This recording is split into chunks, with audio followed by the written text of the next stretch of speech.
Shalom, selamat sore Bapak Ibu Saudara yang dikasihi Tuhan. Kita bersyukur sore hari ini kita diberi kesempatan kembali untuk beribadah kepada Tuhan. Mari saya undang Bapak Ibu, kita mempersiapkan hati kita mempersiapkan hidup kita mau datang kepada Tuhan. Kita mau masuk dalam hadirat Tuhan, kita memuji Dia, kita mau menyembah Dia sebab Dia layak. Kita sembah sebab Dia yang layak terima setiap pujian kita. Puji Tuhan. Saat masuk ke hadirat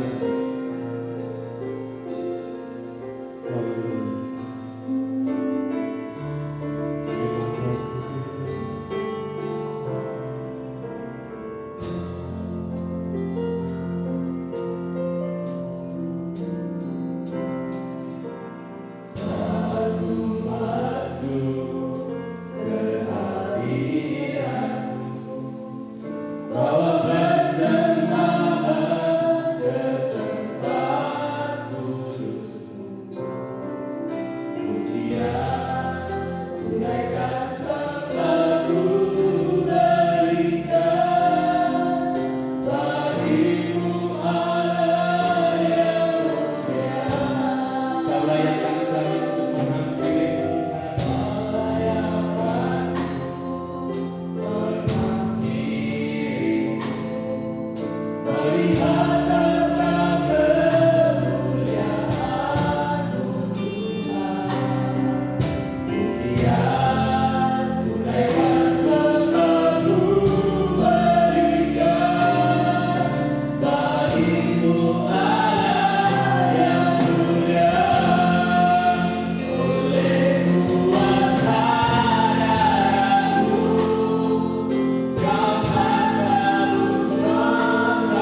kuasa darah-Mu, Engkau telah menyelamatkan hidup kami.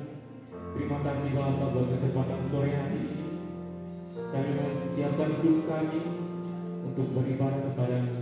Tuhan urapi kami, Tuhan memberkati hidup kami, pribadi, agar setiap pujian yang kami naikkan boleh menyenangkan hati Tuhan, dan nama Tuhan saja yang dipuji, dipermuliakan. Terima kasih Bapa. Kami serahkan jalannya ibadah kami sore hari ini, dari awal pertanyaan sampai akhirnya ke dalam tangan Tuhan. Di dalam nama Tuhan Yesus Kristus. Haleluya. Amin. Puji Tuhan. Kita bersyukur buat sore hari ini. Kita mau siapkan hari hidup kita. Kita mau berikan yang terbaik buat Tuhan. Oleh kuasa darahnya berkuasa menyelamatkan kita. Darahnya berkuasa untuk menyembuhkan kita. Puji Tuhan. Kita angkat pujian ini.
Ku menang bersama Yesus Tuhan.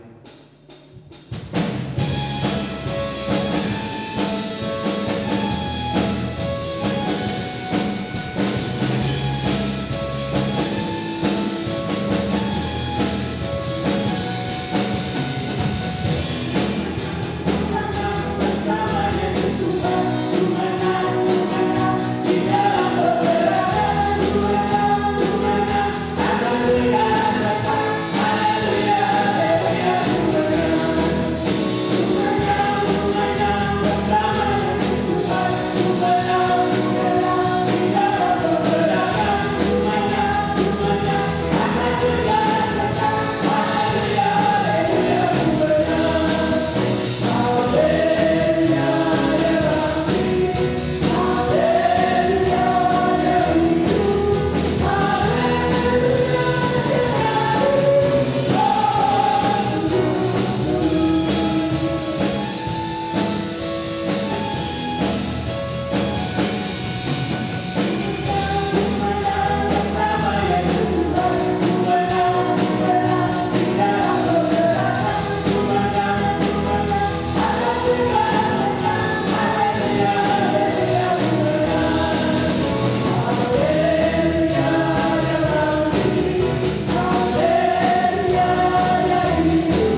Puji Tuhan, kita sudah memuji Tuhan.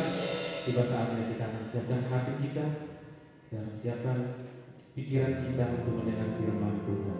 Kita akan pujian ini bukan dengan barang-barang yang telah menebus dosa kita, yang telah membayar dosa kita, yang menyelamatkan hidup kita.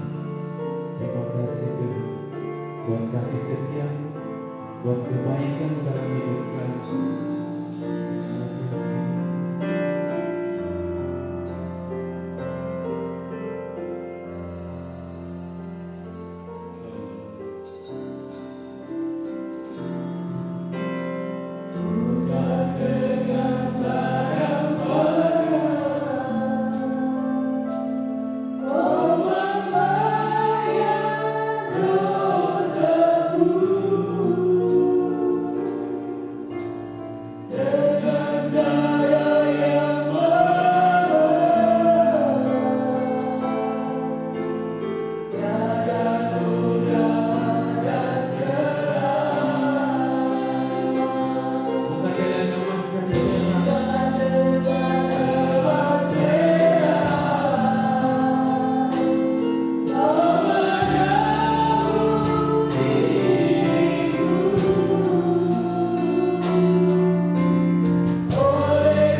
dosa kami.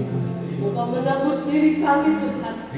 Namun oleh karena darah-Mu yang suci, oleh karena kasih-Mu Tuhan, itu yang menebus kami sehingga kami boleh menjadi anak-anak-Mu yang boleh dibenarkan di dalam Engkau.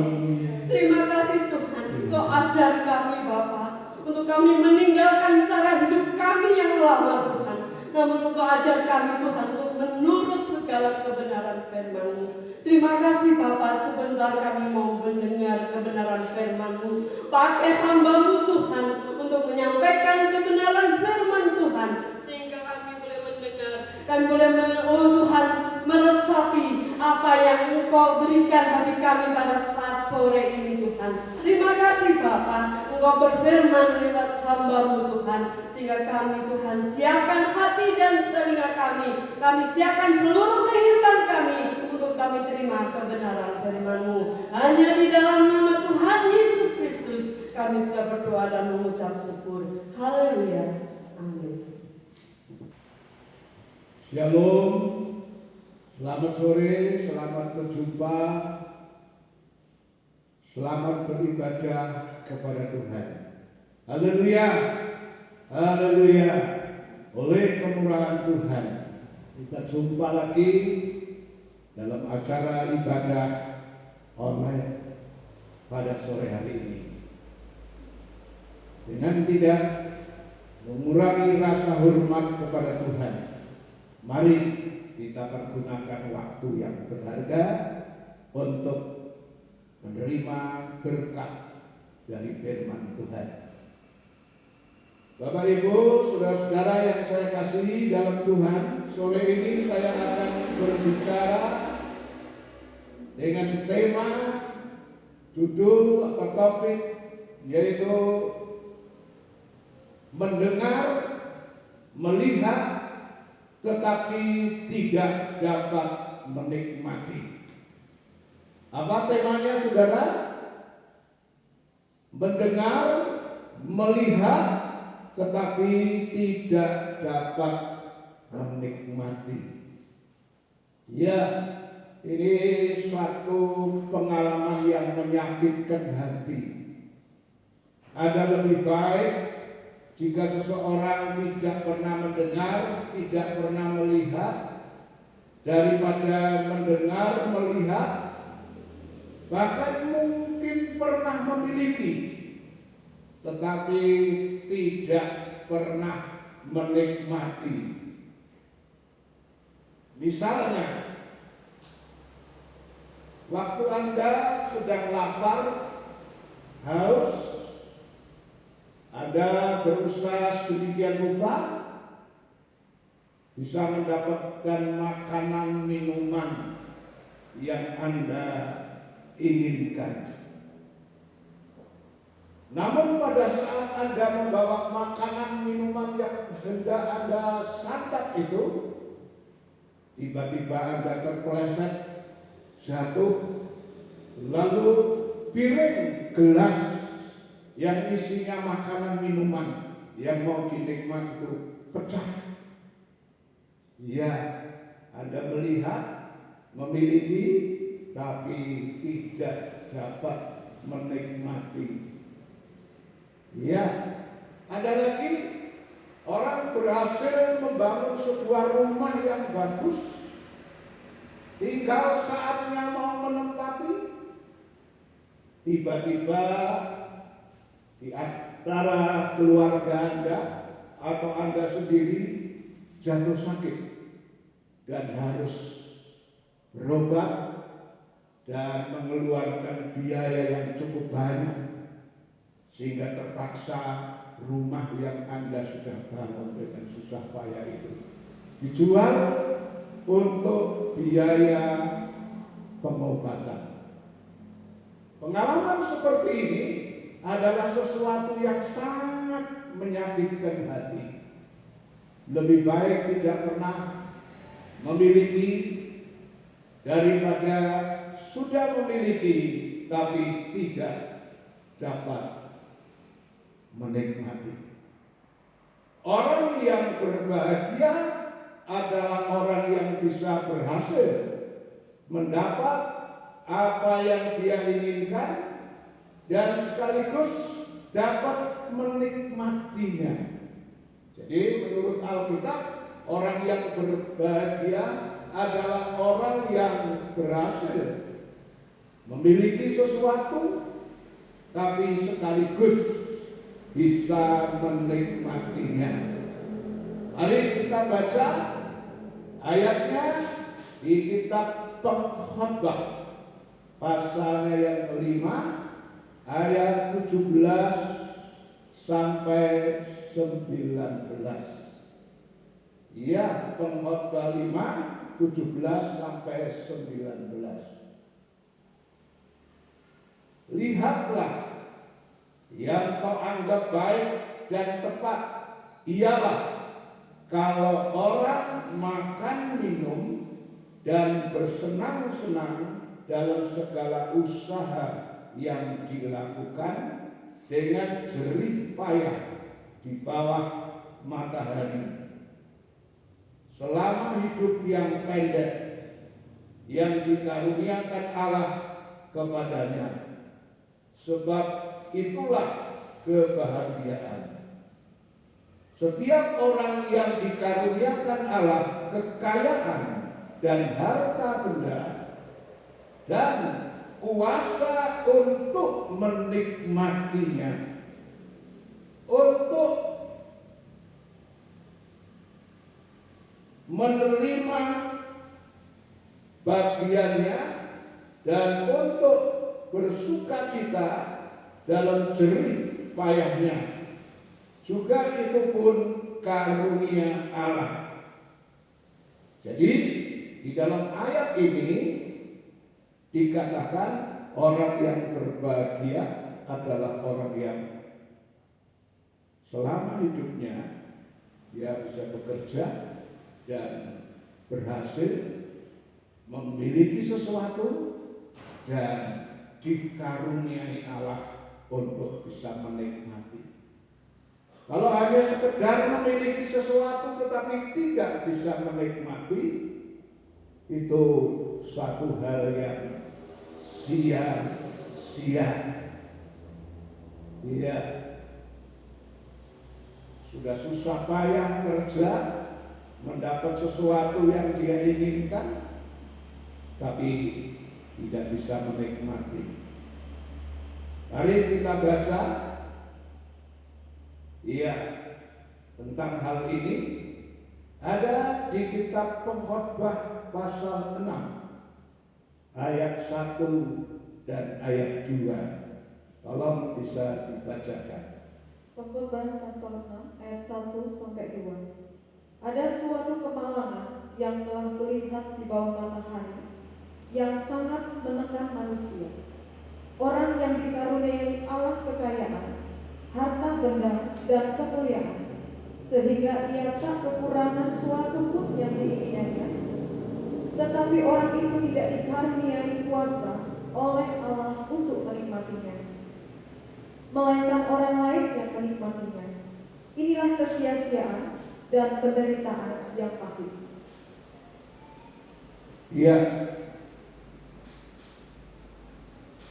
Di ayat ini dikatakan suatu kemalangan yang telah kulihat di bawah matahari yang sangat menekan manusia. Orang yang dikaruniai Allah kekayaan, harta benda, kemuliaan, sehingga ia tidak kekurangan sesuatu pun yang diinginkan, tetapi orang itu tidak dikaruniai kuasa oleh Allah untuk menikmatinya. Jadi sudah bekerja keras, berhasil dalam pekerjaannya, tapi kalau Allah tidak memberi kuasa untuk menikmati, itu suatu hal yang sia-sia, bahkan itu sangat menyakitkan hati. Nah, mengapa hal itu bisa terjadi? Itu biasanya terjadi bagi orang yang fasik, orang berdosa, yaitu orang yang suka berbantah dan tidak mau taat kepada firman Tuhan. Jadi orang yang fasik, orang jahat, yaitu orang yang tidak mau taat kepada firman Allah. Alkitab bilang, dia boleh bekerja sekeras-kerasnya, mungkin bisa mendapatkan sesuatu yang dia inginkan, tapi Allah tidak memberikan kuasa untuk bisa menikmati. Pengkhotbah pasal 2 ayat 26. Pengkhotbah pasal 2 ayat 26. Karena kepada orang yang dikenannya ia mengaruniakan hikmat, pengetahuan dan kesukaan, tetapi orang berdosa ditugaskannya untuk menghimpun dan menimbun sesuatu yang kemudian harus diberikannya kepada orang yang dikenal Allah. Ini pun kesia-siaan dan usaha mencari angin. Ya, kepada orang yang dikenannya, orang yang hidupnya berkenan di hadapan Tuhan, yang hidupnya taat dan nurut firman Tuhan, Tuhan mengaruniakan hikmat, pengetahuan, dan kesukaan. Tapi orang berdosa, ya, yaitu orang yang tidak mau taat, tidak mau nurut sama firman Tuhan. Firman Allah di sini mengatakan mereka ditugaskannya untuk menghimpun, menimbun sesuatu. Ya. Tapi kemudian harus diberikannya kepada orang yang dikenan Allah. Jadi orang yang tidak mau taat sama firman, ini sudah kerja keras, menimbun, mengumpulkan sesuatu, tapi akhirnya oleh Allah diberikan kepada orang yang hidupnya berkenan kepada Tuhan. Jadi ini merupakan suatu pengalaman yang sangat menyakitkan. Mari kita akan coba melihat di dalam kitab Ulangan 28. Itu ada suatu pengalaman yang baik, yaitu pengalaman dari orang yang tidak mau taat, tidak mau nurut firman Tuhan. Bagaimana pengalaman mereka? Ulangan 28 ayat 15. Kemudian ayat 30 sampai 34. Ulangan 28 ayat yang ke-15. Tetapi jika engkau tidak mendengarkan suara Tuhan Allahmu, kalau engkau tidak mendengar suara Tuhan Allahmu dan tidak melakukan dengan setia segala perintah dan ketetapannya, tidak melakukan dengan setia segala perintah dan ketetapannya yang kusampaikan kepadamu pada hari ini, maka segala kutuk ini akan datang kepadamu dan mencapai engkau. Ya, dan segala kutuk ini, ya, dikatakan segala kutuk ini akan datang kepadamu dan mencapai engkau. Ayat 30 sampai Di Ulangan 28 mulai ayat 15 itu mencatat tentang kutuk. Dan banyak sekali kutuk ditulis di sini. Di antaranya seperti tadi saya sudah paparkan di depan. Ada orang dengan susah payah bekerja dan memiliki sesuatu, tapi akhirnya tidak bisa dinikmati, tidak dikaruniakan Allah untuk menikmati. Coba kita sekarang membaca ayat berikutnya, ayat 30 mulai. Ayat 30 sampai 34. Engkau akan bertunangan dengan seorang perempuan, tetapi orang lain akan menidurinya. Engkau akan mendirikan rumah, tetapi tidak akan mendiaminya.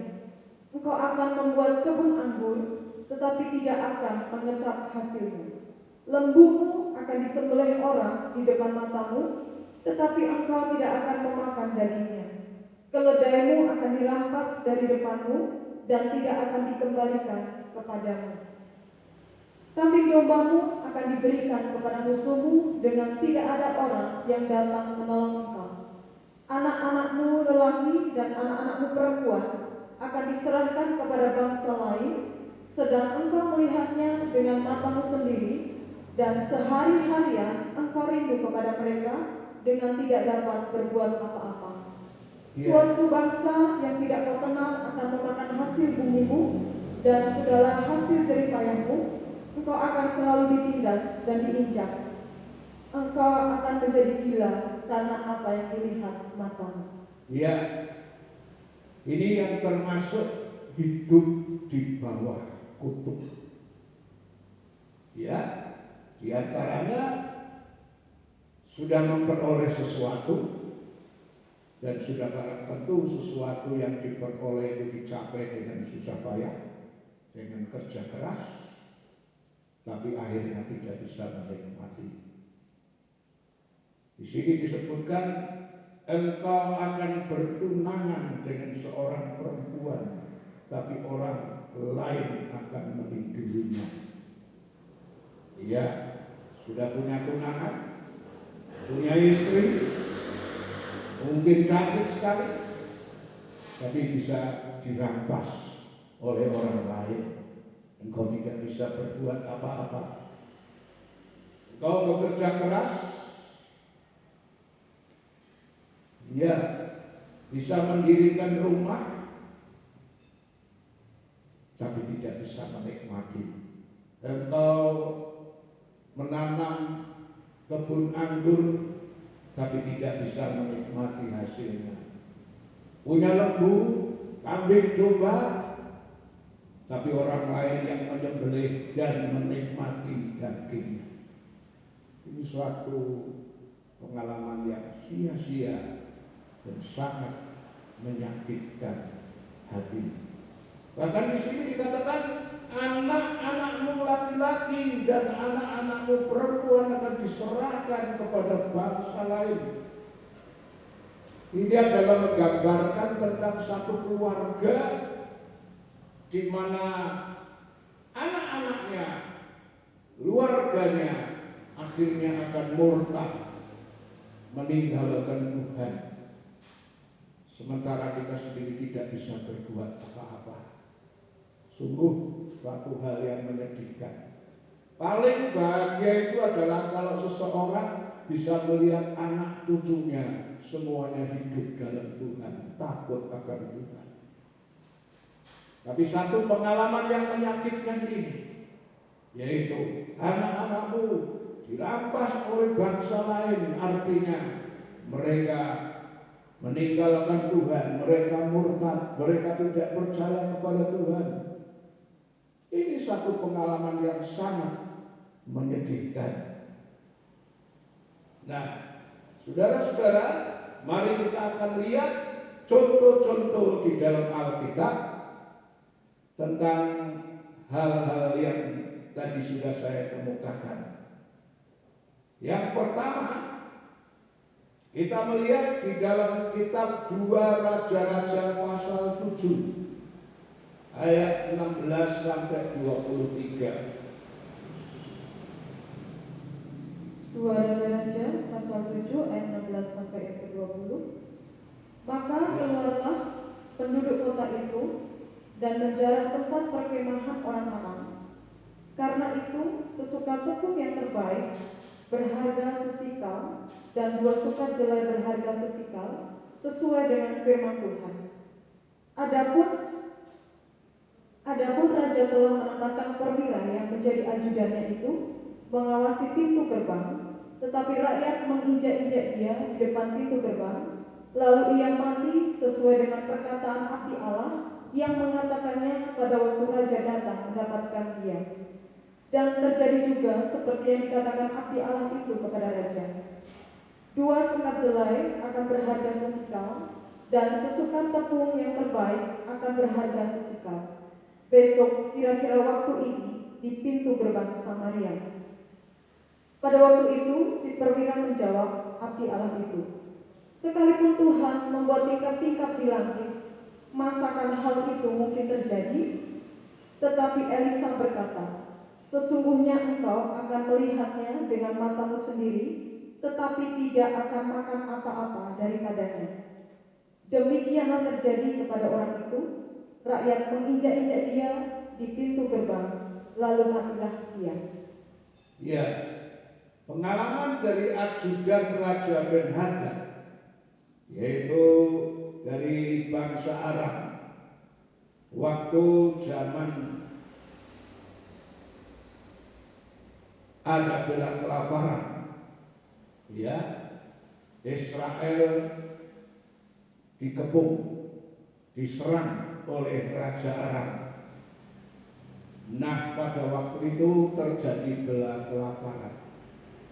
Namun karena bangsa Israel berdoa sama Tuhan, Tuhan mendengar, dan malam itu Tuhan mengadakan mujizat, di mana bangsa yang mengepung ini tiba-tiba ada rasa ketakutan, sepertinya ada tentara lain yang menyerang, meninggalkan mereka. Ya, saudara-saudara, apa yang terjadi? Mereka lari tunggangan. Nabi Elisa pernah ngomong sama ajudan raja ini, mengatakan besok akan terjadi sesuatu yang murah makanan. Ya, tapi ajudan raja tidak percaya. Dan akhirnya saudara-saudara, ajudan raja membantah, sekalipun Tuhan membuka langit, tidak akan terjadi hal ini. Nah, benar saudara, ketika Tuhan menyerang bangsa Aram ini, ya, mendatangkan suara-suara tentara yang menyerang, maka tentara musuh ini lari tunggang-langgang. Dan orang kusta yang sudah beberapa hari tidak bisa makan ini pergi ke perkenanan. Dan apa terjadi? Di situ ada banyak makanan ternak dan perhiasan. Orang kusta ini datang dalam istana dan mengatakan di sana ada banyak makanan. Saudara, orang yang sudah lama tidak makan mendengar ada banyak makanan, pada lari mengejar makanan itu. Si ajudan raja hanya melihat tapi tidak menikmati, karena dia ditabrak oleh orang-orang yang lapar tadi dan mati. Iya, dengan melihat tapi tidak bisa menikmati. Iya, pengalaman seperti ini juga bisa terjadi bukan hanya kepada orang kafir, mungkin bisa terjadi bagi orang Kristen, bahkan hamba Tuhan. Kalau dia tidak mau taat sama firman, mungkin dia akan punya pengalaman melihat tapi tidak menikmati. Salah satu contoh kita bisa melihat di dalam kitab Bilangan pasal 20, ya, ayat 7 sampai 12, dan Ulangan 34 ayat 1 sampai 5.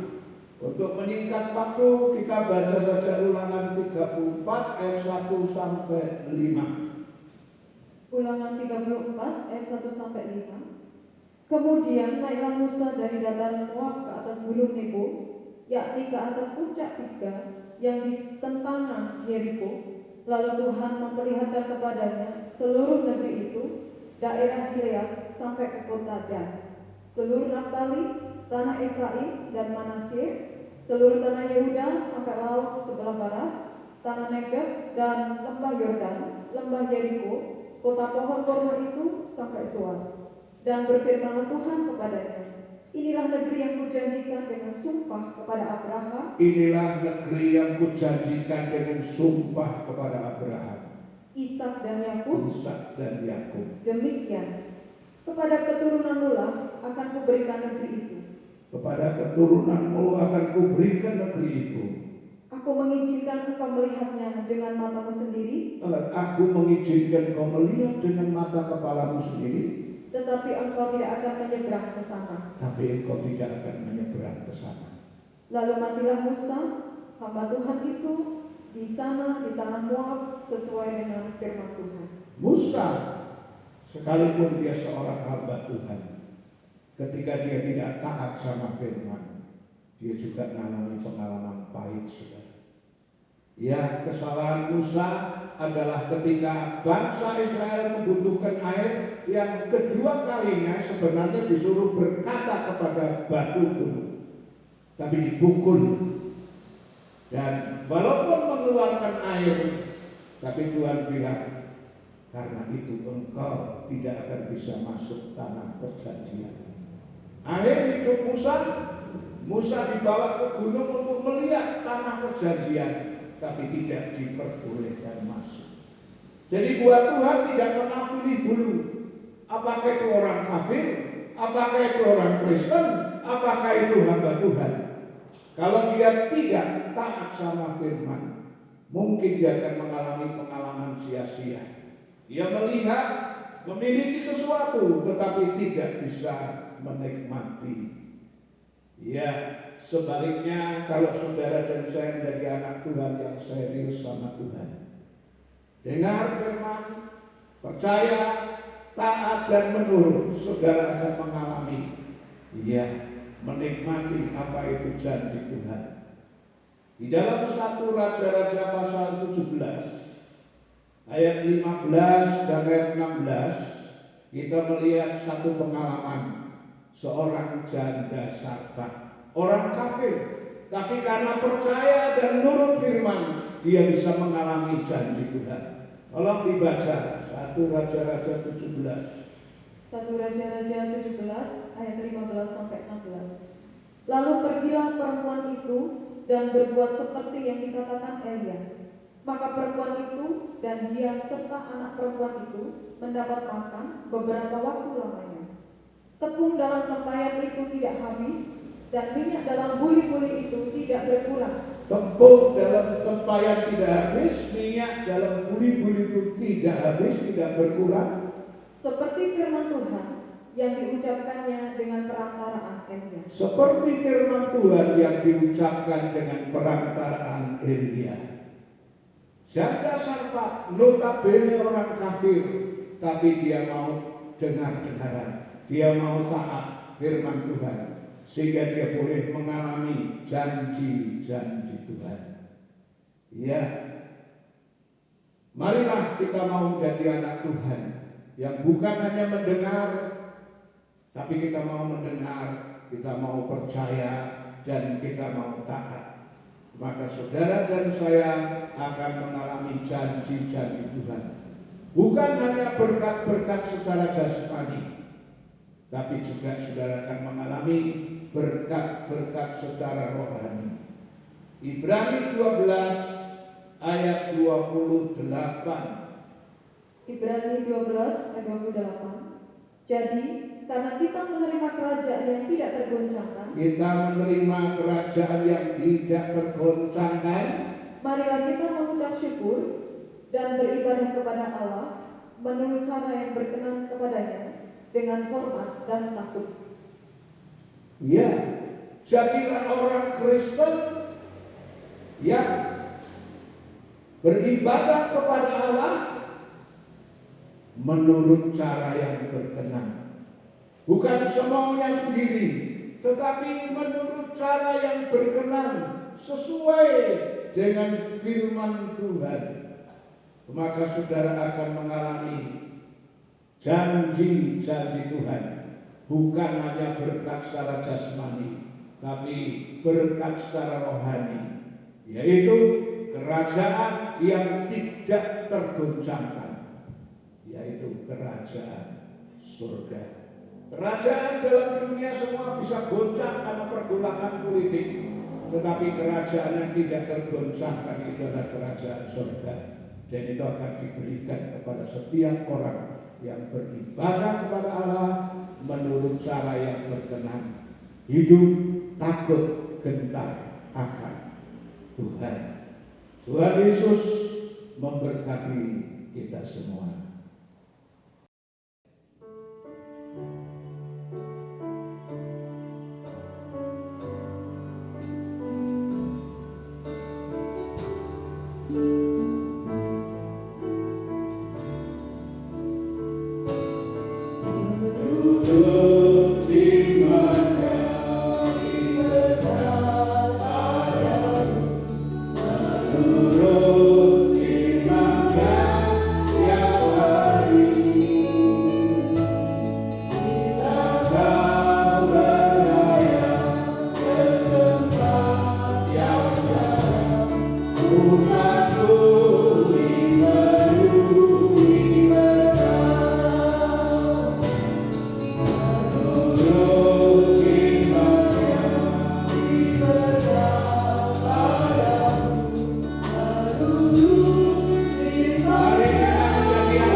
Firman itu di dalam kehidupan kami, supaya kami boleh mengalami satu pengalaman yang indah dengan Tuhan, yaitu apapun yang Tuhan janjikan dalam hidup ini, kami boleh mengalaminya Tuhan. Segala usaha yang kami lakukan, Tuhan membuatnya menjadi berhasil. Bahkan bukan hanya berhasil, tapi juga Tuhan memberikan kami anugerah, karunia untuk bisa menikmati dari semua yang kami kerjakan. Karena kami menjadi orang Kristen, anak-anak Tuhan, hamba-hamba Tuhan, yang bukan hanya mendengar, tapi kami mau taat dan melakukan firman-Mu Tuhan. Terima kasih untuk kebenaran firman yang sudah kami dengar. Ampuni Tuhan, kalau hari-hari yang lalu kami sekedar menjadi orang Kristen yang mendengar, tapi kami tidak pernah melakukan firman. Mari Tuhan, melalui firman Tuhan yang sudah kami dengar, Roh Kudus mengingatkan kami menjadi anak-anak Tuhan yang mau taat dan menurut firman, sehingga hidup kami boleh mengalami pengalaman-pengalaman yang indah dengan Tuhan, diberkati oleh Tuhan secara jasmani dan secara rohani. Terpujilah nama-Mu Bapa, di dalam nama Tuhan kami Yesus Kristus. Kami sudah berdoa dan mengucap syukur. Haleluya. Amin.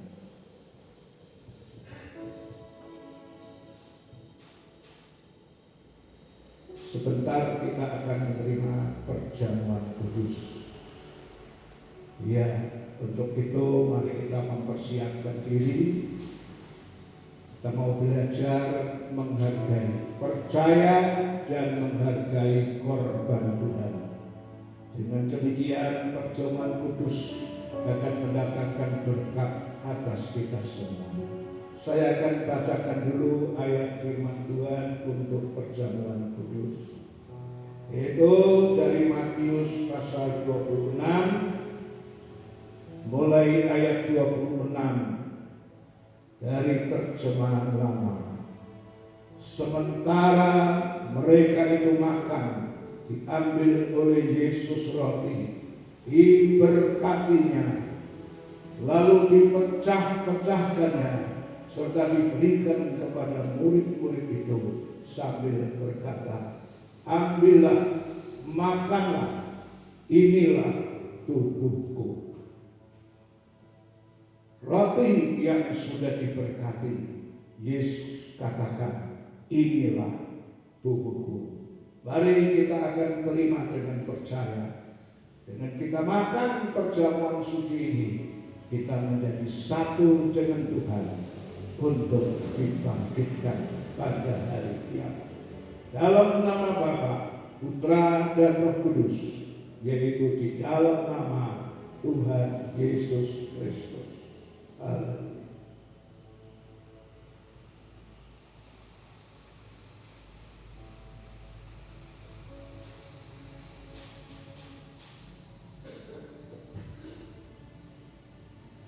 Setelah kita makan tubuh Tuhan, kita juga akan menerima cawan Tuhan, yaitu darahnya Kristus. Saya bacakan dari Matius 26 ayat 27, lalu diangkatnya cawan minuman. Mari kita angkat cawan minuman, diucapkannya syukur, diberikan kepada mereka sambil berkata, minumlah kamu sekalian dari cawan itu, karena inilah darahku, yaitu darah perjanjian baru, yang ditumpahkan karena orang banyak, jalan keampunan dosa. Darah Yesus adalah jalan keampunan dosa. Itulah sebabnya sebelum saudara minum darah Yesus, coba kita hening sejenak. Akui segala dosamu, bertobat, minta ampun, supaya darahnya bisa menyucikan kita dari segala dosa dan kejahatan. Di dalam nama Bapa, Putra dan Roh Kudus, yaitu dalam nama Tuhan Yesus Kristus, mari kita sama-sama minum darah Yesus.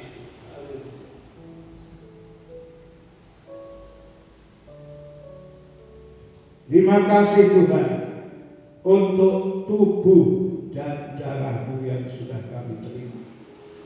Dengan kami makan minum tubuh dan darah Yesus, kami boleh menjadi satu dengan Engkau untuk dibangkitkan pada hari kiamat.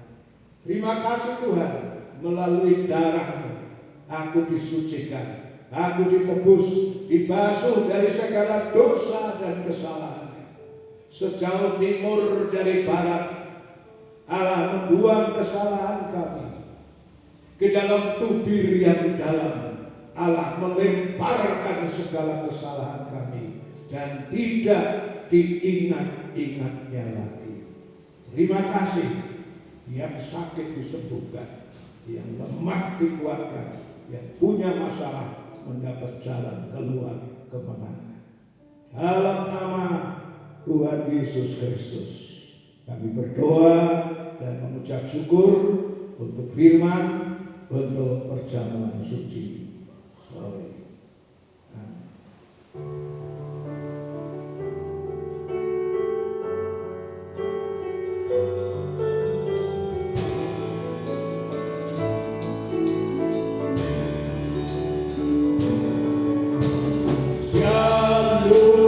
Shalom,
Roh Kudus menolong kami semua, memberikan kami kemampuan menjadi orang Kristen yang bukan hanya mendengar, tapi kami mau mempraktekkan, melakukan firman itu di dalam kehidupan kami, supaya di dalam kekristenan kami mengiring Engkau, kami boleh mengalami segala janji-janji yang Kau janjikan, di mana setiap usaha kami diberkati, dibuatnya menjadi berhasil, bahkan Kau memberi kami kuasa untuk menikmati dari segala yang kami telah capai.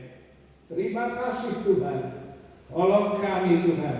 Kami tidak ingin mengalami pengalaman-pengalaman pahit seperti yang dialami oleh orang-orang zaman dulu Tuhan.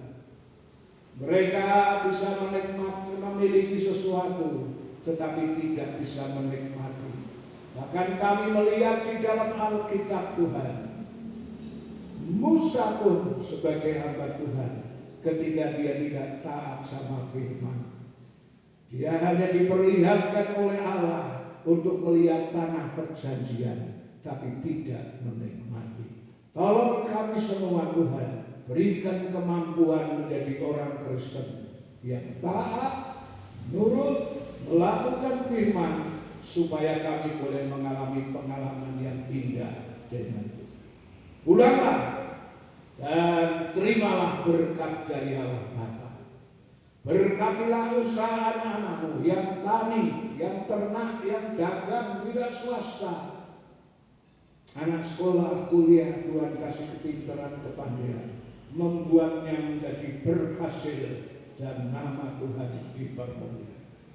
Dalam berkat nama Tuhan Yesus Kristus, kami sudah berdoa dan mengucap syukur.